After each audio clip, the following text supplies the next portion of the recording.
Scions of the Southland. It's December 21st. My name is Jack Purdy. Jake Grant is here. This is the 295th episode. Jake, I have a new bit.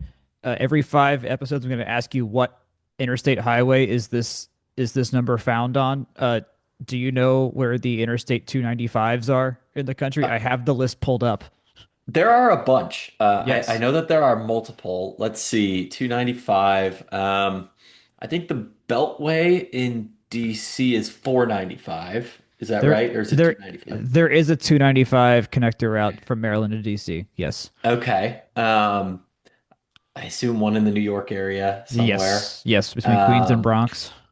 Philly, their crosstown is there's a 476 and a 276. There is a Delaware, Pennsylvania Is bypass. it okay on the Jersey side of the river then? I don't have the map pulled up, but I assume it's Okay. somewhere Um, ish there. See, I don't venture to Jersey when I go see the in-laws. Uh, Maybe Providence. Yes, yes. Okay, okay. There's got to be one in Florida. It's long enough in Florida that there has to be at least one. Let's go with Jacksonville. Correct. Perfect. Boom. Okay. I think it's far There's enough three. off the. There's three more you haven't mentioned. Let's see. Well, let's go with there's a North Carolina 295. Yes, Fate. That's Yep. gonna be Fayetteville. Yep. Fayetteville. Yep. Yep. Yep. Um, let's go with I guess Boston, Mass. I assume their belt line. Oh, No, is that no. Well, okay? the Massachusetts one is the Providence one. Hmm. Okay, that's what I was thinking then. And then so there's two more out there. One is probably a South Carolina because you're not going to repeat within states. Or maybe Savannah. Not South Carolina, not Savannah. It's not Savannah. Well, Okay, everything's okay. everything's north of North Carolina at this point. Let's see. There's two more out there. Hmm. Connecticut. Let's go with Bridgeport, maybe. Nope, there's one even further. That's in between. There's Portland, one. Maine. Yes, there's Portland, one in Maine. Portland, and Okay. then the last one is between Richmond and Petersburg, Virginia. Okay. I was like, I don't know if they'd repeat with the DC area being so close to Virginia, but I Well, guess The you run DC out of one, numbers at some the point. DC one So, connects to Maryland, so they don't that doesn't you don't get two in the state of gotcha. Virginia that way. So I did not know there was that many 295s. So I learned something when I was like, this is a fun bit. So, anyways, we're gonna talk about Georgia Tech sports the rest of the way and not highways. I Um, was gonna say, Jack, I don't want to send you down a rabbit hole, but look into interstates that are split over multiple states of gap between them. That's a fun one. oh, That that oh, interesting. that Wikipedia rabbit hole will take the rest of your afternoon if you go Oh, into it. interesting. So Okay, that could be a thing. yeah. Um, we'll talk about the Pop Tarts Bowl here. We didn't record last week. Kind of just want to see what some news flesh itself out with the team, and we've got some of that, so we'll go over that. Just the latest on basketball. It's only so good, but we'll make sure we cover it. And then there's a lot of little miscellaneous things, including a new building on campus that is featured in the latest Georgia Tech alumni magazine. Which, if you get that, you can have it, and then also is online. But what's football wise, we are still going to the Pop Tarts Bowl. That nothing's changed there. Uh, the latest, I think, really the main thing there is that because of Buster Faulkner's departure to Florida, which we covered in our last episode, is that Chris Weinke is going to call the plays for this particular game. That is not set in stone whether that's a thing he's going to do after the season or not, but just for this game, which is keep in mind this is Haynes King's final game as quarterback at Georgia Tech. This will be Chris Weinke calling those shots here for this game.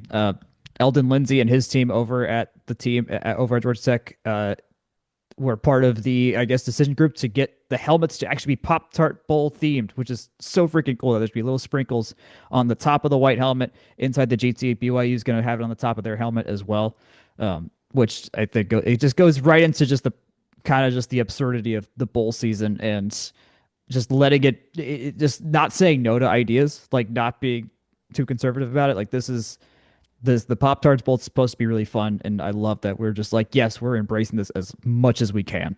Oh, So it's like an anachronism, yeah, like yeah, and maybe not even an anachronism. It's kind of like that modernist absurdity yeah, type of aspect too. I don't know. Like the bowl obviously means something, and it's a great year, and it should be a really good on paper matchup. All transfer and coach nonsense. right. All that be set aside. Like it seems like both schools are leaning into it, and it's well timed. put sprinkles on the Yeah, helmets. it's Why the heck not, you know? why? Yeah, why not? What are you gonna do? Not play the game? Like it'll be fine. As of now, we are 4.5 point underdogs to BYU, who, uh, depending on what you think, probably should have been playing in a playoff game yesterday instead of instead of a couple other teams. But both we'll be playing for our ninth or our tenth. We'll be playing for our 10th win of the season. BYU will be playing for their 12th win of the season. So that game is down in Orlando. You can still get tickets. There's plenty around. It's a 3:30 kickoff on next Saturday. So no, this coming Saturday. So on the 27th. Having looked at flights, they're not cheap anymore because everyone wants to go to Disneyland, it seems, or Disney World, it seems, during this particular holiday weekend. So good luck with that. But if you are coming, the Alumni Association is throwing a tailgate right before the game. It is in a field right next to the stadium. They have like fields for parking lots next to Camping World Stadium. That we will have one there.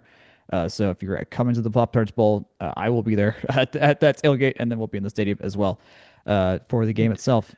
Jack, I do want to not get too far away from this. There are deals to be had out there. People are Oh, wanting to good. fly Frontier or Spirit, $180. I mean, that's per person. Obviously, you can probably find it cheaper, but that's pricing out Friday the 26th, return the 29th.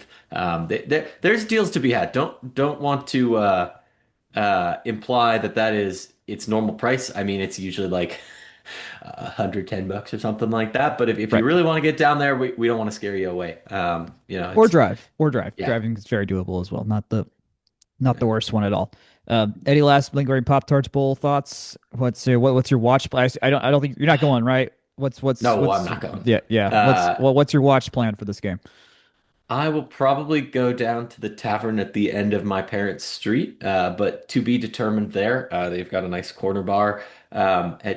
And I think everyone needs a nice corner bar in their life. Doesn't Hmm. have to be the fanciest place in the world, but they got decent food and good beer, and can't complain about that. And a lot of TVs. So There you go. That's the watering yeah, hole we all need. Uh, yeah. that sounds fantastic. All right, so Mhm. the big elephant over the tech program of late is that Aaron Philo has announced that he's hitting the transfer portal.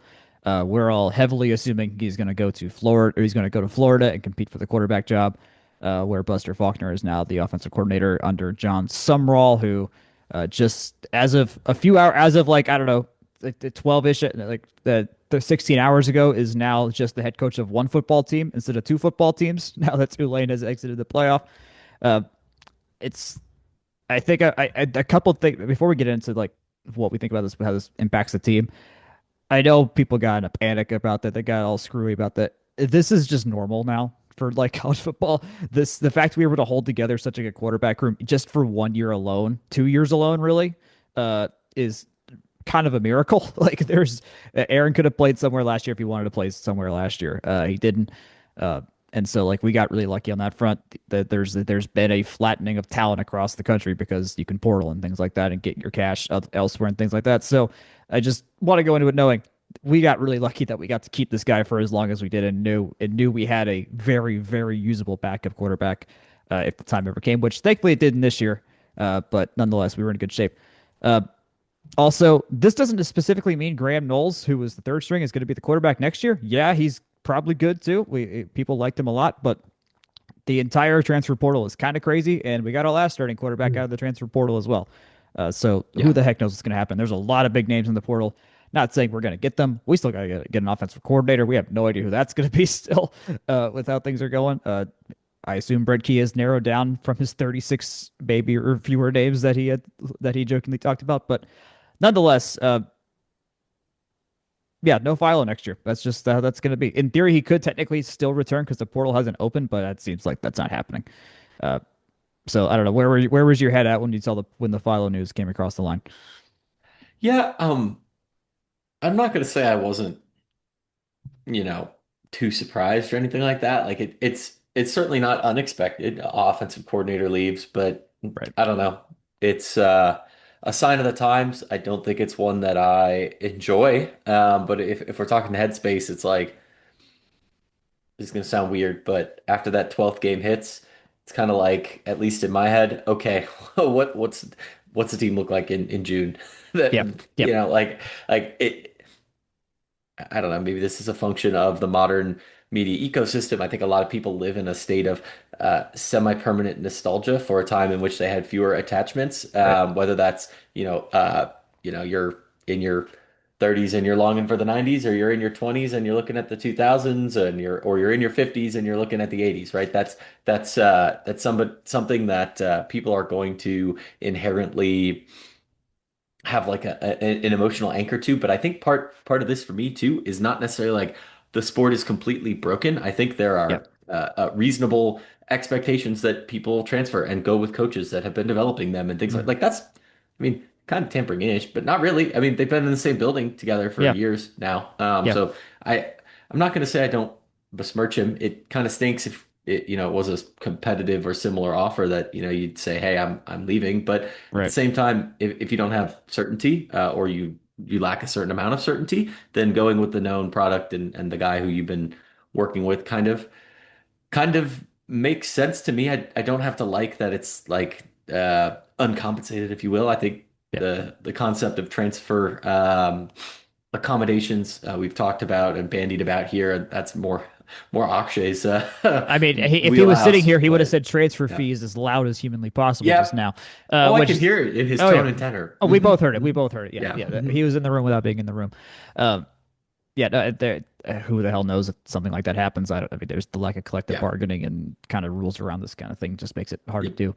Uh, but no, I mean, I don't besmirch. I also, for one, I don't besmirch Aaron for doing this. If he's like, this is what I want to do with my life at a very crucial time in his life, and what maybe one of the last chances he has to play legitimate football in his life, dude, you gotta do what you gotta do. Like the rules allow you for it. The system allows him for him to do that. Yes, he was basically guaranteed the job here. That is the only like, interesting kind of part about that is that he's not guaranteed the job at Florida. They're bringing in guys to compete for that job. Now, I think he's got a pretty good shot at getting that job too, and I would hope to God he does well. Uh, their schedule over the Florida is not exactly easy. Ours isn't easy either, so he's kind of getting kind of the same there in terms of like difficulty of advancing to a later stage in the season compared to what we have. Um, but hey, that's what he wants to do. Yeah. That's what he wants to do. That's what he wants to do. And also, if you're comfortable with your offensive Yeah. coordinator and all that, like that matters a lot too. Because if you know you can Yep. thrive and succeed under what he offers, that matters a lot because that can completely make or break his career if he doesn't have a guy he trusts calling plays and helping build an offense. So, Well, uh, and I think on that too, something that I guess comes to mind for me about all of this is like at the end of the day, it's people being incentivized to make the best decisions for them. Like yeah, as much as like you want Georgia Tech to be great and you want people to be bought into Georgia Tech, like that's not always, at least in a 19-year-old or 20-year-old calculus, the best call for them. And that's the rub, right? It's yeah, not saying like it's not an assessment on Georgia Tech as a program or us as a fan base or heck, maybe not even an assessment of Brent Key as a coach, right? It is a comment on I'm going to make a move for me. yeah. And sometimes that works out for us. I think there are examples of us grabbing great transfers and Hmm. Hmm. people like that in ways that's worked for us. And that there's I'm not saying there's necessarily a pecking order perfectly on these things either, but there's a lot at play. There's a lot at play, and a Absolutely. lot of it revolves around the centralization of specific, you know, decisions that one can make. Yep, no, absolutely. Um, Also, we're like not special in the losing guys that are really good at the sport at quarterbacks game either. Like this, we are not alone in this. Like just because we're not Clemson or Miami or whatever, like that's they lose guys too. Like it's not just us. So, Yep. well, Clemson less so because they didn't really do the portal thing, but nonetheless, like it's we are in the grand scheme of things. As much as this that absolutely hurts, we are still very much on the plus side of a lot of things. How the season has gone. And some results Yep. to show for that is that Aiden Byrne and Keelan Rutledge got third team AP All American. Haynes King, as we had mentioned, won ACC Player of the Year, and he's also All ACC Offensive Player of the Year. I'll note, I know some of our listeners were at the signing he did before the Marist game. He was supposed to sign for half an hour. He signed for about 90 minutes. Like there was multiple for most of the time, and when he was signing autographs, most of the people in the building were in line for him, which was super cool and super nice of him to spend that much time with fans and whatnot, which is great. Uh, and then I know we had a lot of players going to like various Shrine Bowl kind of situations and like Senior Bowl things. So we got a lot of that going on that you can track down if you so choose to see. But I wanted to kind of harp on like being on the plus side of things. The school came out with their year end impact numbers for the football program specifically. Yep. We talked about this last year in terms of like the prove like last year being kind of like the prove it year or like the hey we're here year like no this is legit and had really high viewership numbers for like this for the second straight year. Uh, I mean obviously winning better things, getting to a bowl game for second consecutive year. This was the like okay now actually do it like do the thing meet expectations and go above and beyond kind of year and we absolutely did that in terms from a statistical standpoint. 286,000 people came to games this year. That's 25% more than last year. That's insane. Two sellouts, first time since 2015. We had 12,000 students at the Syracuse game, most ever, which good. Also, there's more students than ever on campus, so there's that ability, there's that thing, but that's still showing student interest. Uh, when there's this many people here, you set all your merch records, you set concession records, things like that.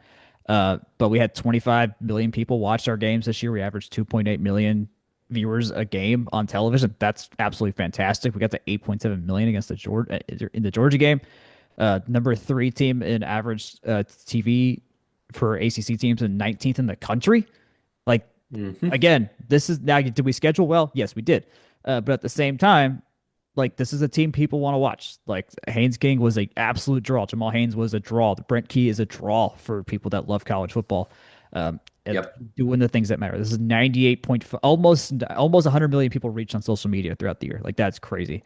And what's really cool, and I'm glad they put this here too. The traffic, the peak traffic that they got to just georgiatech.edu, gatech.edu, like the landing page for the entire institute. Not ramblinwreck.com. No, These aren't people just looking at sports no. results and What tickets and stuff. when This is when interest in the university, the this is institute. yes, no. Yeah. When I talked to Cabrera some years ago, and he's like, yeah, these football games matter the most because they are the biggest advertisement for the school we will ever have. This is it. During the Hmm. during the peak game day views was 179,000 visits to gatech.edu. That is a lot Hmm. of in a year where we already had record applications again, which keeps climbing and climbing and climbing across the state and across the country and the world and whatnot. Like this is huge. This is building on growth that is well, how sustainable it is. I don't know. Eventually, you run out of people, uh, but nonetheless, this is things that have been intentionally built, stacking on top of each other in terms of the athletic department, the administration itself as well, in conjunction, making sure this is all working for the benefit of the institute.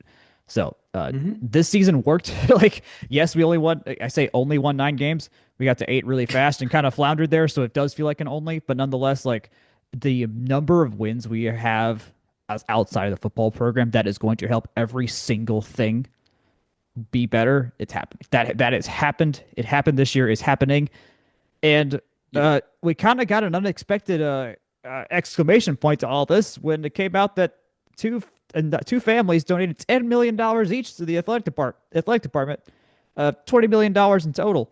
Uh, remember when we were like dreaming of like people just with the money bags, just being like, "Hey, here you go." Yeah. It literally just happened. It literally happened. Ching. Yeah. Like this is not. This is. It told us even last year this would be a thing. Like we would have been like, "What?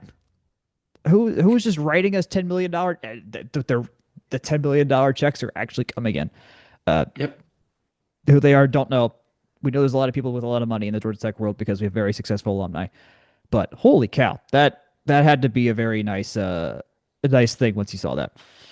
Oh yeah, for sure. I mean, I don't think any of these would be surprising. I think the one that like is kind of one of our pet issues that I don't know that we explicitly touched on this list is 50% increase in licensing year over year. Yeah. My Jake commentary is how much of that is we just weren't selling certain merch Oh, I'm sure before it's a this lot of past that. year. Yeah. But I'm also sure that it's a lot more people being like, yeah, I want to buy X, Y, Z. I have colleagues and friends in other places or that didn't go to Georgia Tech, right? Hmm. Colleagues, acquaintances, friends, and multiple have mentioned to me like, "Oh, like I never used to see Georgia Tech flags on my commute, and now there's 3 houses in my neighborhood that all have them," or like that Hmm. kind of thing, Hmm. right? Yep. I Yep. guess that's what happens when you become like the one person that somebody knows that went to a certain place, Right, but I right, do yeah, that with Cal Berkeley stuff with my friends who yeah, went there too, like it's like the inverse is true. But all that to say, that's what gets people excited. That's what gets people more likely to buy a ticket for one of those games that didn't hmm sell out next year. hmm That makes people use all their tickets, right? I mean, long basketball, long volleyball season. I'm not necessarily one who makes it to McCamish for every game as much as I'd like to. But, yep, if the product is really, really good, football, basketball, whatever, people are going to want to go. yep, yep, yep, absolutely. That makes a lot of sense. Um, we did have a couple of questions from some fans, or the people that listened. This is the first one that caught my eye. If the 2021 team had the 2025 coaching staff, how would that season go? And to recap, for those that don't remember the 2021 season off the top of their heads, that was the year we lost to Northern Illinois to start the year, and then lost 100 to nothing combined to Notre Dame and Georgia to end the year, but beat North Carolina, number 20 North Carolina at home in the one really good Jeff Sims game inside Mercedes-Benz that we had. That was that year. The three wins were Kennesaw State, North Carolina, and Duke on the road, and then we lost out the rest of the year. But with close games against Miami and Virginia Tech and Virginia, and But yeah. that team was, I don't want to say fully given up because that sounds mean, but At they the end of the were, year, at they the end didn't of the, score a point for 10 straight quarters. they did not score a point for 10 straight quarters. We had that weird 14-8 loss at Clemson with the crazy rain delay thing going on. I was Um, there. Yes. yeah. So with this, if you told me this coaching staff and just the Brent Keenness of it all, I mean, I that if you That's told me, probably a bowl team. yeah, if you told me 6 wins, I I would not believe be it. shocked at all. Yeah, because there's enough. I mean, you're not beating Notre Dame on the road. That team was too good. We're not beating that Georgia team. Good God, they were so good. Uh, but yeah, lose by 3 to Miami. Yeah, we can pull that off. We lost by 9 to Virginia Tech, but that's at home. Our home crowds have been extreme, or our home ability's been much better under Brent. Yeah, that's probably a win. I don't think we lose by 8 to Virginia, or maybe it's 3 or 4, but yeah, there's three more wins to maybe be scratched and close. Well, also you don't lose to Northern Illinois. That's the main thing. That's a big one. Yeah, you don't Uh, you don't do that. So I think all in all, it's a much better season there. And then also, we got a question from Nancy about it mentioned a couple of transfer portal names. I kind of just want to broaden it to transfer portal strategy and note that if you listen to other writers and stuff like Kelly Quinlan in the tech eco chamber, basically most of the defense is a target in the transfer portal for this team next year. Like the entire line, multiple cornerbacks, a couple. I mean, just name a position, they're looking at it. So who they're going to get, like who the hell knows? There's a lot of names that have yet to be announced for the portal. If you want to do all that digging, you can do all that digging. But nonetheless, expect a lot of new names next year. I think is the main thing. I mean, pure footballness of the personnel wise. Like, yeah. this is going to be Brent Key's. It's gonna be a big test. Like, it's going to be like, all right, how well can we recycle and stay relevant, knowing we do not have an easy schedule this year compared to how this year went. Um, how do we solve the quarterback's problem if Graham Knowles isn't that? Like, what does that and where do they believe they can go with things like that? So, um, running backs in a pretty decent shape. All things considered, they like the freshmen that they had this year that they are able to save for next year and the year after. But nonetheless, there's a lot of unknowns about this team that you can say, like, hey, there's these guys they're going to get, or there's these recruits coming, but uh, it's everything's very in flux in this particular time of the year in terms of who's going to land where and who wants to go where as well. Yeah. But all that to say, like, look out for a lot of defensive guys. If people are going to come back that left beforehand, I don't know. I think at this point we are definitely more attractive than we used to be, and so expecting like, hey, we can get guys that are better than what we averaged than we were pulling out on average. I think is a fair assumption to make. Um, Yeah. yeah, That seems accurate. yeah, I think that's where we're at. And I talked about the 2026 games. The ACC came out with their revised 2026 schedule because, good God, again, why are they making us Uh, play eight? Okay, they're making everyone play 9 games eventually, except for the years that you can't play 9 games because there's 17 teams in the conference, and Notre Dame is just being absolute babies again because they don't enjoy playing football. And so they won't join the conference and make it a clean 18 games and let everyone play nine. Anyways, we're playing 8 games next year. Some teams are playing 9 games next year. The good news about next year for us is that none of our games changed. All of our ACC games remain the same. Our home and road teams stay the same, and if we'll Yep. figure out 2027 eventually.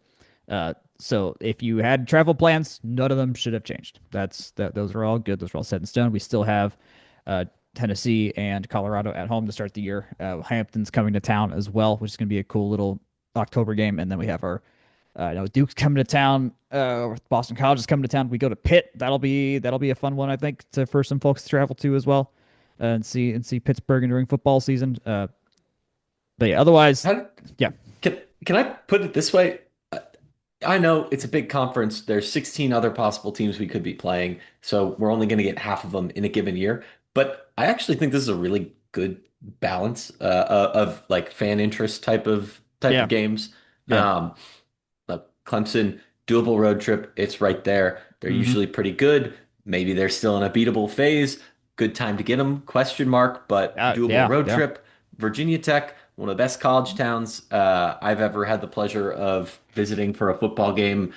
Fans were pretty nice. The stadium was cool. It's one you just kind of got to see. Mm-hmm. Pitt, if you want a city trip, that's there. Not too much of a flight, but accessible for people who are in the north or the northeast. Stanford, accessible for California and Nevada, Arizona, Mm-hmm. Seattle-based people more readily than getting to Tech. And then in terms of home games, yeah, Wake, Duke, Boston College, Louisville, none of them are necessarily the heavy hitter like travel fan base type of things, but Georgia Tech sold out against Syracuse this year, right? Like Yep, you yep, you don't necessarily need to be, big Southern giant marquee home games when you also got Tennessee as a big marquee home game. You've got Colorado as a big marquee home game. I I think Georgia Tech and Louisville with more regular playing, and this is my bias maybe showing, but I think that could be a really good rivalry.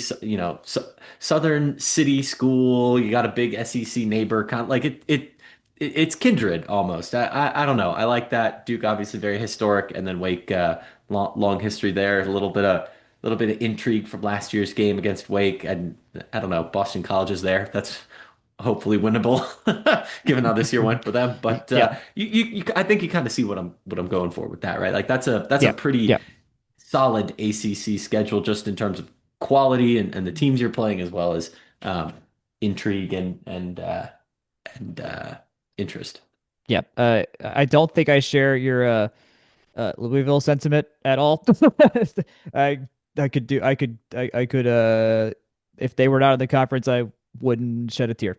Put it that way. Yeah, I mean, Uh, I'm not saying that like, they're gonna be a clean new fashioned hate or something like that, no, but I Jack. I But don't like, I don't have any kindred. I don't. I feel nothing. I feel no connection. They wear the wrong. They wear bad colors.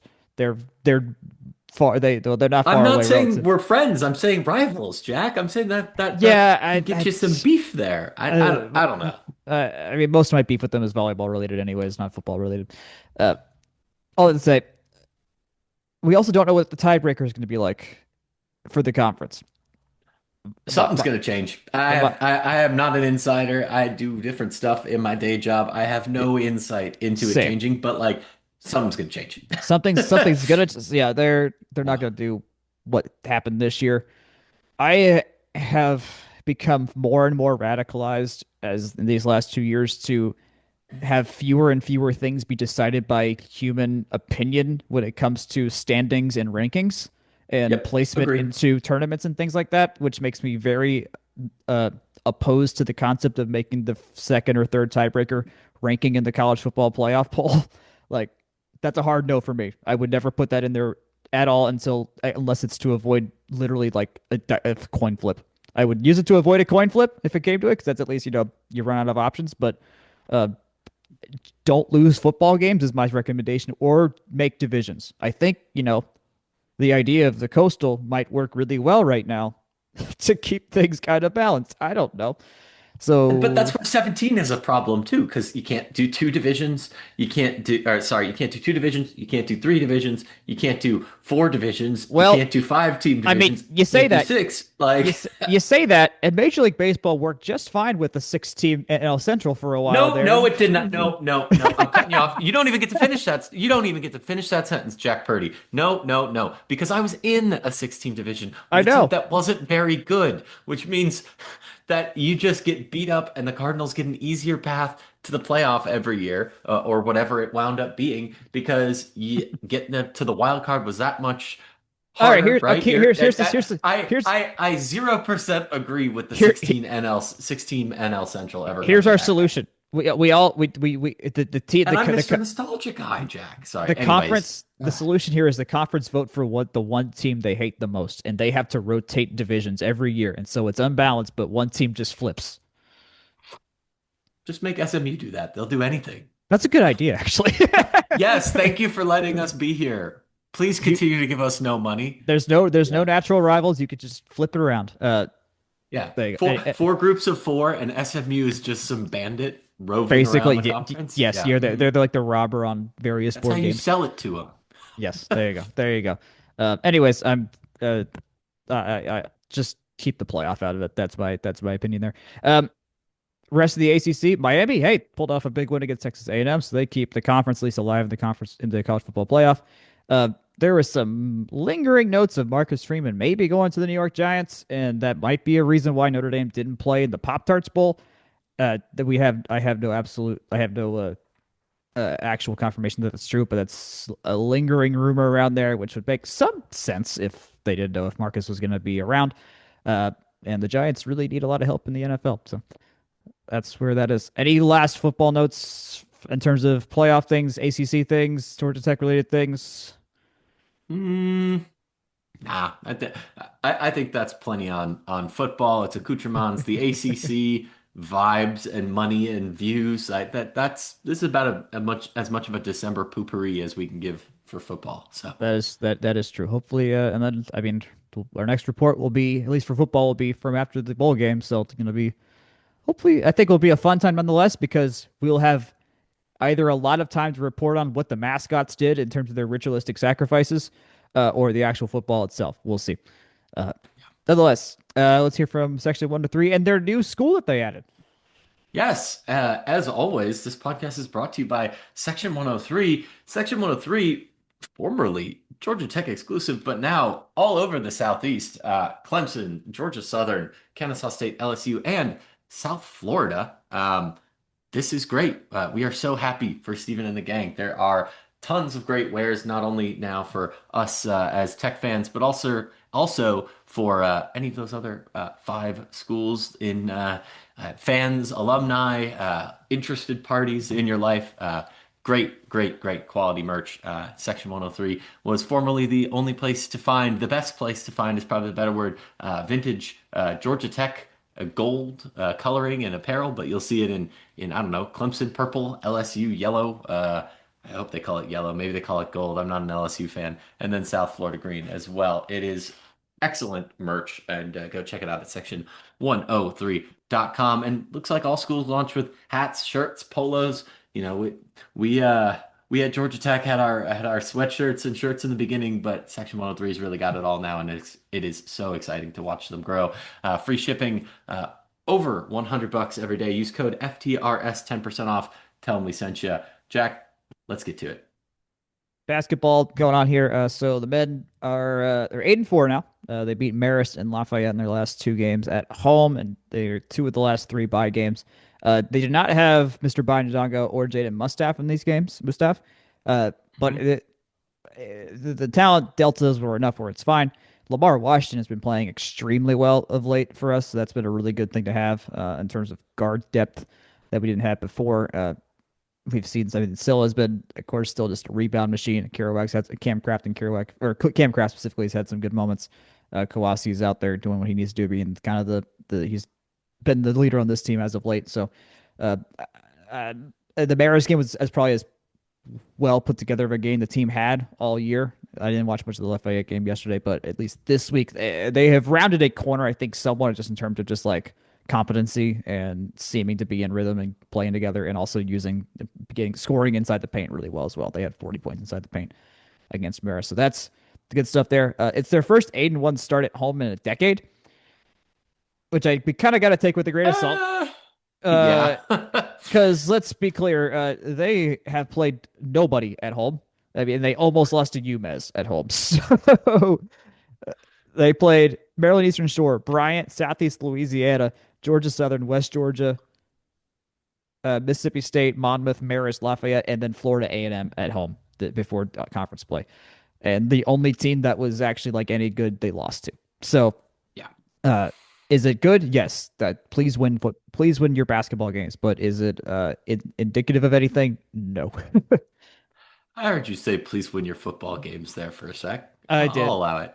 I I'll mean, allow it. please win all the games. That's the main take here. Uh, but yeah, so they play Florida A&M on the 28th at 2:30. That is part of a doubleheader with the women who play at noon against Wofford that day, so you can get a 2-for-1 action if you want. And then this New Year's Eve, 4 p.m. at Cameron Indoor. That'll be. I mean, are we gonna win? No. Is that gonna at least show like, all right, how good are we actually gonna be? Maybe we get some of the taste of some of that as well. We'll see. Duke is, Yeah. because they're Duke, because they play everyone good in non-conference play because they get invited to every little thing you can get invited to. We didn't do any of that. So Yeah. this will be interesting to see how this all pans out. Hopefully, we'll have Nadongo and Mustaf back. They don't have to give like super detailed timelines on their injury status and whatnot, but nothing. It's not extensive or anything like that. That much we Yeah. know from how Damon has alerted the team. On the women's side, it's not fun. They're 4-9. They have gotten pretty much killed by West Virginia. They only lost by one to Wake Forest, but that's not great. And then they really got killed by North Carolina State, 87-58. Yeah. This is, I mean, if we mentioned it before, we'll mention it again. This is a full reset year. Uh, any win is going to feel like a positive. It feels like a bonus. This is a brand new start for everyone involved. So many new mixed pieces together. They nothing. Applying any worry is not the way to go about the team. It's just see what they can develop, what things on court that they can start figuring out throughout the season, and go from there. Talaya Walker tied her career high with 20 points. That's nice. Had 4 threes. Catherine Alban is in the starting lineup now. She scored 18 in the fourth quarter, where she shot 8 of 9 against North Carolina State. But that was all garbage time. So, uh, uh, however much that means, we'll see.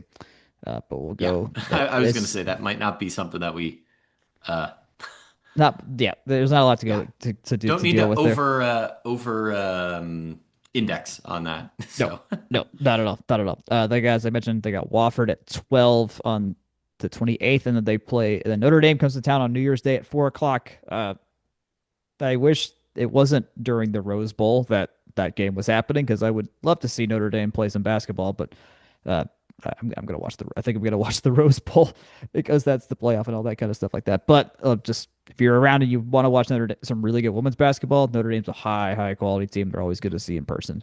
I think it's especially if you got kids or something like that. Like that's a great team to go see beyond just the Jackets. yep. Okay, Completely agree there. yeah. Rest of the stuff going on here. Baseball released their schedule. Did we talk about this last time? Was this out?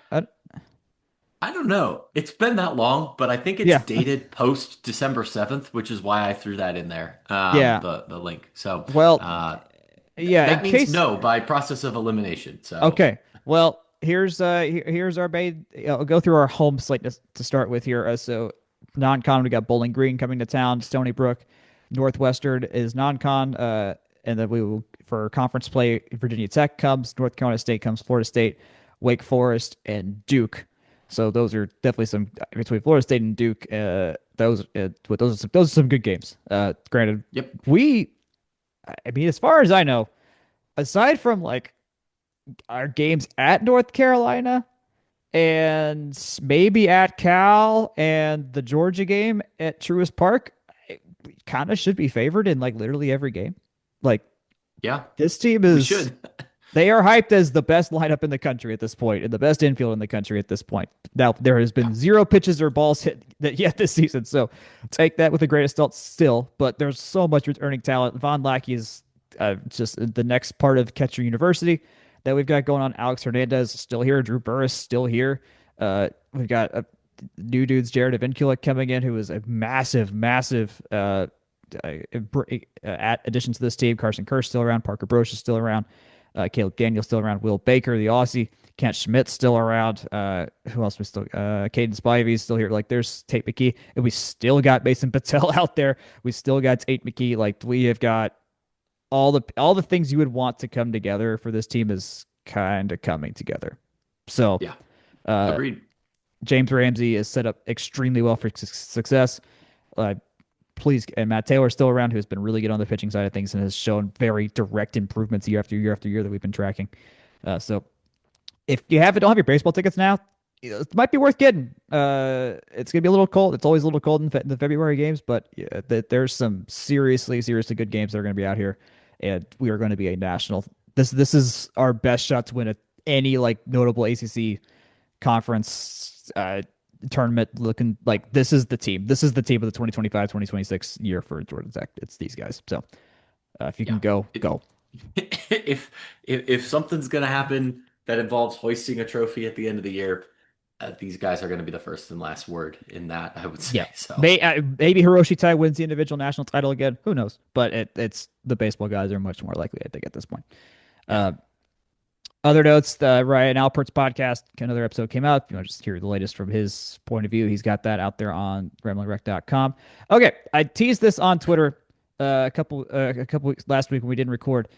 There's a very important new building that there's not no shovels have broken ground. They're still in the funding stage, but this came out in the latest Georgia Tech Alumni Association magazine. It's also on their website. The the article is called "A Welcome Center to Campus." It is that the idea here is that that Tech wants to build a welcome center because Jake, I'm sure you know this as well, is that when you come to Tech, say you're coming for the first time, um, and you're just kind of just there to see things and visit. Is there there is not like a natural like, oh, I should start here. This nope. is where I go to see what I need to do to get help from somebody. We don't have a help desk, They've literally. they've been talking about this for I years, know. Jack, and this was bandied about like in the design charrette for the student center project in like fall Hmm. of 2017. Yeah. Rec garage kind of conversations Yeah. like, oh, we need a centralized place. Ooh, maybe the new student center will do that. And I think it kind of got value engineered out of the plans. I don't know about all the details that went down there, but like the student center we got is very shiny and very nice. It's certainly Yeah. an improvement over the old one with more space, but I don't think that one was as ambitious as they thought. But I mean, this render here, I mean, we should probably throw this in the links or something like We that. will. Yeah. Jack, this looks like what they blew up the Burge apartments to do all those years ago. Yeah. Yeah. Yeah. It'd be a lot. I mean, also just to answer the question in case someone's thinking about it, like, why is this not in the student center? That's because the student center is for the students. It's not meant to be a Yeah. lobby for a bunch of other It people when they come to can't it campus. can't It is be everything to everyone, you no, know? that building has a very particular purpose. That is a study spot, a activity spot, an office spot. Like for it is meant for student activities, not for tours, not for other office space. Like that is for the students. This building will house an entirely separate idea. Just some details. The idea is that this building would be right across from Tech Tower lawn. So where the visitor parking lot is, they would basically get rid of the parking lot, put the building there. That's the idea. That's the current wish. That And it there's looks much nicer than than the current parking lot Yes. situation. Yes. Yeah. Yeah. And for those that have the photo that are in this article up, keep in mind that the building here, it's very glassy. There's a lot of windows. There is absolutely no confirmation that that's what the building's going to look like. That completely comes down to how much money there is to go for the project, in which they are looking for $60 million to make this happen. So lots of money at stake, and we will not know what's actually doable until there's money given to make this project happen. Uh, but I mean, the number of things that this building would solve on campus is a lot because it solves yes, it's a place you can run tours, and when visitors show up you have that. We don't really have like a proper like museum for the school either. This has been something I've been toying with a lot for my day jobs. Like, okay, what was go into this thing? Like, there's just stuff in our archives that just is sitting unseen because we don't got anywhere to put it. And the library is a library more than a museum, so it solved that problem. We need office space. I mean, the U.S. University System of Georgia has mandated that all employees be back on campus, and so office space is at a premium right now, and we need a lot more of it than we have now. And the school's growing, So whatever gives us more physical space in the limited places we have the physical space, uh, it will go a long way, a long, long way. Uh, and yes, there is some parking. Take the train. Yeah. It's not. Take Bye. Uber. Take the train. It's 2 blocks away. It's fine. Um, but this would be a big project on North Ave. Jake, does your civil engineer, you're much more building and roads and things that brain? Where does this take you when you see this? No, I mean, it's what two renders, right? That's not necessarily the biggest in the world, but or the most info to go off of. But if you're thinking about tech in a holistic sense, right? Um, the first thing that comes up is a no build scenario, right? If you're standing right now at the tech tower, top of the steps, looking to the south, Hmm. when you and I were undergrads, that was a sweeping view, wonderful towards downtown. Yep. And through development in the meantime, including of some off-campus student apartments, that view is no longer there.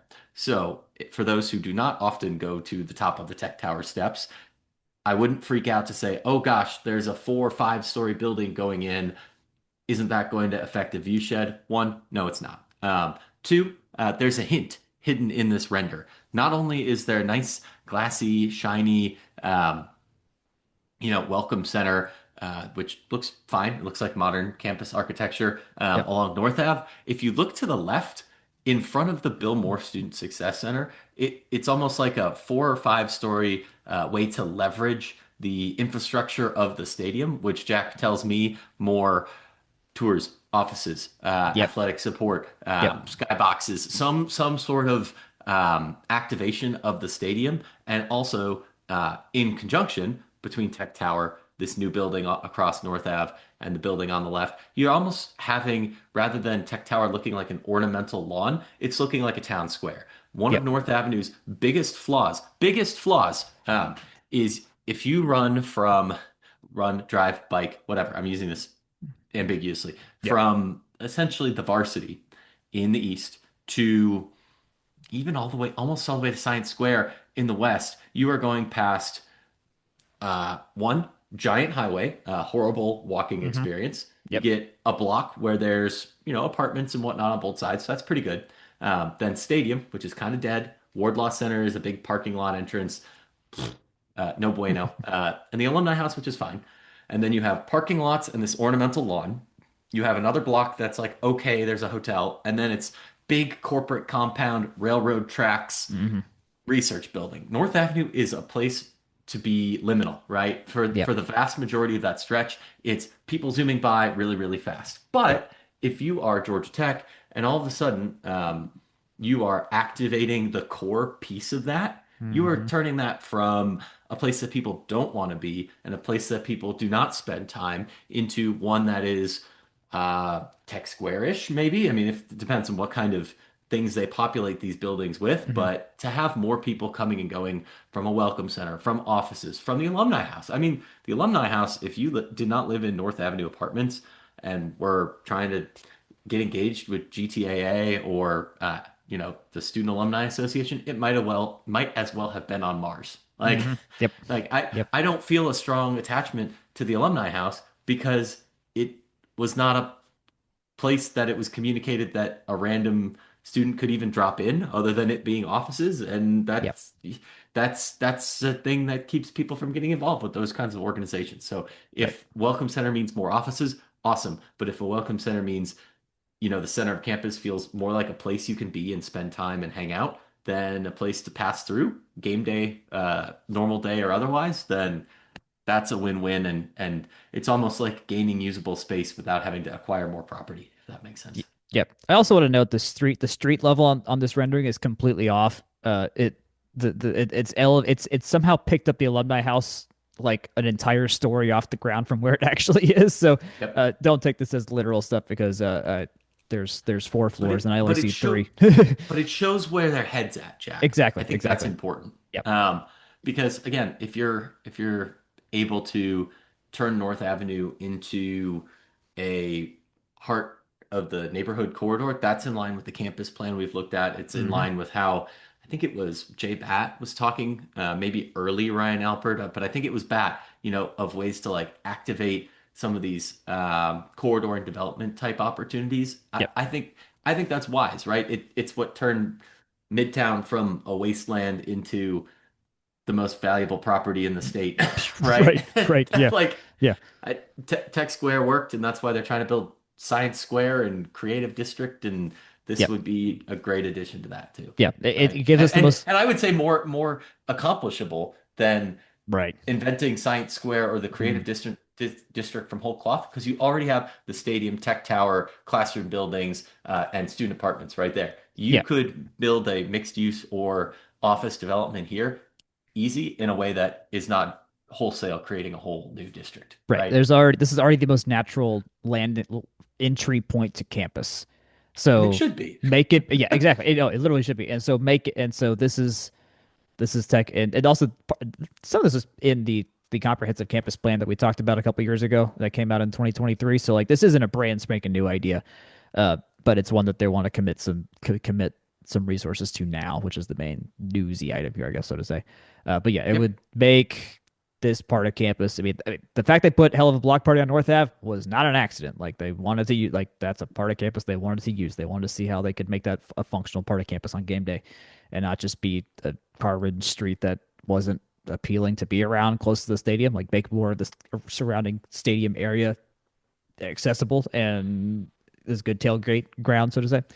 But Well, yeah, and I think that's a positive development for, or a positive way we can see our infrastructure in a holistic sense of stuff that's already there. It's already an impermeable surface, right? And it's not saying make North Ave a pedestrian only space forever, because there's a functional need for car and motor transit around the city, right? There are fundamental needs for, you know, better bike infrastructure and things like yeah, that. And Georgia Tech's pretty in tune with that. So if you can make what you've got work for you, and in this case, what is currently an empty parking lot, like yeah.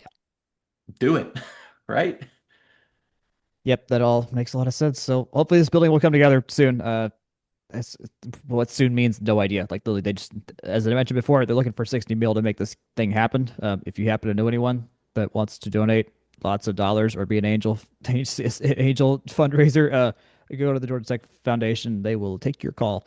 Uh, the rest of the little bits here, Bianca Garibaldi and Elise Suarez got all district for in the APCA. On the volleyball side, lots of winter 2025 graduates. Our tight ends coach got named to the 35 under 35 for coaches things, which is cool. And then beyond that, we're around the corner from softball season, around the corner from baseball season, and then we'll have a lot from the Pop Tarts Bowl this coming weekend.